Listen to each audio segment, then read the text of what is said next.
and large events. Some of us were over at AERA where there were 16,500 delegates, and thankfully Bira's not quite that large, but it is a big. And the next one is in a place very close to my heart and to Laura's heart, is in Leeds. And you want to say something about the pre-conference? I do. Just to say to everybody here, hello, I'm Laurie Beckett. This is my Yorkshire accent. I'm in Leeds. This is what happened to Yorkshire. What happened? I'm at Leeds, what was Leeds Met, now Leeds Beckett. So I'm changing my name to Laurie Metropolitan. So embarrassed by that. But listen, we're having a pre-conference event for this BERA Commission on Monday the 12th. And it will be at our Headingley campus. And it would be great if you came along, because what we are doing is bringing together our BERA Commission on Poverty and Policy Advocacy Network with our Australian counterpart. So those who are working on poverty and schooling in Australia, allied to AARE, the Australian Association for Research and Education, are coming to Leeds to our Headingley campus on Monday the 12th. So I just wanted to say you're all very warmly welcome. What time, Laurie? Sorry? What time of day on the Monday? I think it'll be early afternoon so people can get up in the morning. I think that's the plan. Well, the first lot will start at 10 o'clock. Oh, will they? Okay, 10 o'clock. I think the Australians are coming in on Sunday. Yeah. But the notice will be on the BERA website. Okay. And obviously the journals are and other forms of media, the BERA blog. I'm not sure we're on the BERA blog because none of us know how to use it, but I think people do put stuff on there. I send mine to Mike Donnelly and he puts it up for me Mike because he Donnelly understands how it works. So I suspect he'd do that for anyone else Yeah. if they asked him nicely. And it is very read. I mean, over 20,000 readers, so it's a good way to get stuff out. And I think this is a bit that's not known so much about. I think it's fair to say that the BERA has lots of awards and fellowships and bursaries, and I'm not sure the sums in, but there's significant sums go out to in those to various PhD students and early years researchers in particular, and lots of events being planned. You're all here, so you'll know, but on the BERA website, but the networks and SIGs are very active, so have a look at those. And we are one of these, so we are one of these research commissions. I think there's 3 funded, but there were quite a lot of interest, and I think hopefully BERA will continue to do it.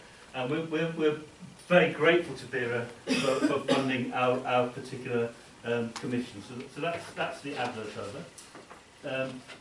And what I want to do is just spend a little bit of time framing why this particular seminar fits into this pattern, because you'll notice from the abstracts that the term poverty is used occasionally, but actually it's not the major focus of what most people are speaking about. So I want to explain that, given the pattern of what the other seminars are doing and how this particular seminar fits into the BERA Commission.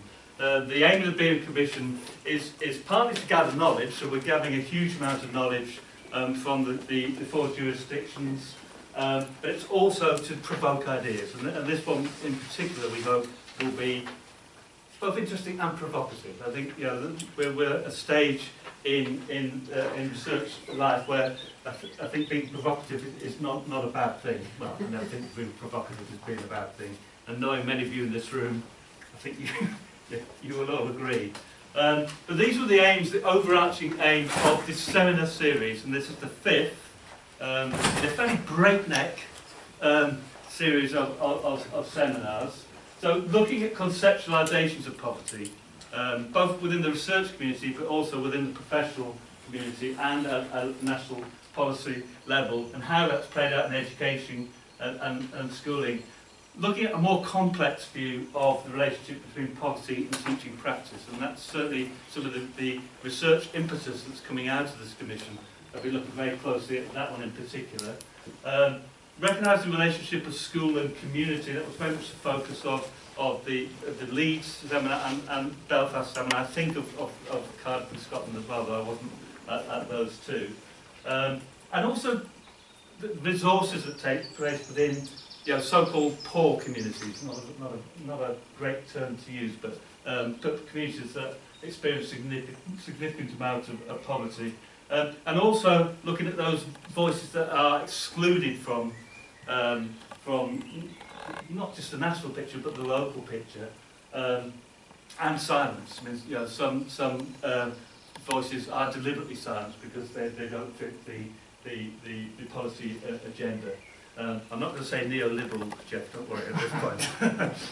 But there's that thrust of a particular thrust that's taking place at the moment. Also look at the different education systems. I mean, we're all aware that the education systems are extremely different. I mean, I describe England as being a complete and utter basket case and it seems to be getting worse by the second every time we look at what's going on. The white paper, I looked at that white paper, and one of my colleagues said, "Oh, what do you think of that?" And I looked, I thought, oh, I can't even think how bad this is. When I read the first bit, oh, that doesn't sound too bad. Got to about page 5 and I had to go to the pub. It was absolutely, you know, they're potentially catastrophic changes that's within that white paper that we're aware of, but I'm not sure that the wider community is aware of what may happen. I mean, the very thought that you can spend 20 years until a head teacher decides, ordains that you're good enough to be a qualified teacher. Well, and they're the people who know best, of course. But looking at, and you know, the insights we've got from Wales, Scotland and Northern Ireland, very particular insights with communities that are sometimes, as in the Northern Ireland case, have been, you know, has a historic divide. But also sometimes we look across the board at Wales with very rose-tinted glasses, we're told. And I think, you know, I've certainly learned a lot about what both Wales and Scotland are not, as well as what they are, but also what we can learn from them. I think there's still a lot to be learned from the strength of those areas as well. But the last bit is the bit really that I want to think about is looking at strategic direction and focus for BERA. There's not many of us here today, and that's, though other people will drift into the room, but we are being filmed. We are going to make this available, and we will be making a report at the end of the commission. And we would like to be able to suggest ways forward, not just for BERA actually, but for the research community. You know, looking at what the research community might do. How those a few of us were in the pub last night, though. Sorry, Ruth, didn't stay long enough for you to get there. But you know, we're worried about the passivity of the teaching community at large. Not everyone is, of course, but it just feels to us that, you know, it worries us. And looking at the ways that we could engage with both other learned societies, research governments, and how on earth we do that. And I know that some of the